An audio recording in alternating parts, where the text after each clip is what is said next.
Nu skal vi fremstille en navle til vores tømmersamlinger i vores kompendie. Og i vores kompendie står der, at man tager et stykke ligeåret træ 4-5 cm længere end den færdige dimension. Og det her er et stykke ligeåret træ, og det kan man se ved, at årene de ligger langs med kanterne, og der er pænt og slank, og der er ikke nogen knaster i. Så skærer jeg den 4 cm længere end min dimension.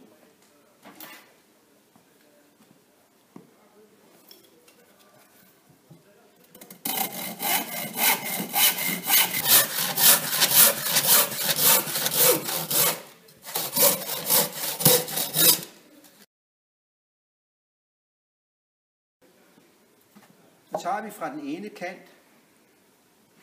navlens tykkelse, som er 16 mm, fordi at det navle vi bruger til, så vil den blive parallel.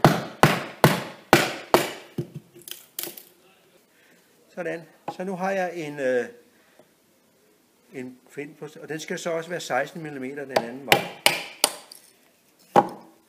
Sådan. Hvis den flækker lidt skævt, ligesom den her gør, så tager vi bare en gang til, så fordi anden gang man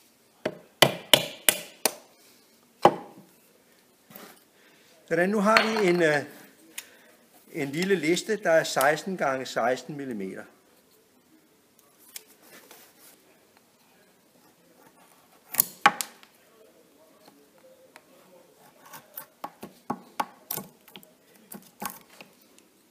Så tager jeg også lige det skarpe af hjørnerne. Og den, som jeg vil stikke ned i, der spidser jeg den. Det er så, den kan få fat i nede i det forskudte hul i tappen. Det skal alligevel være lige på alle kanterne, men man skal kunne lægge sin tomstok på.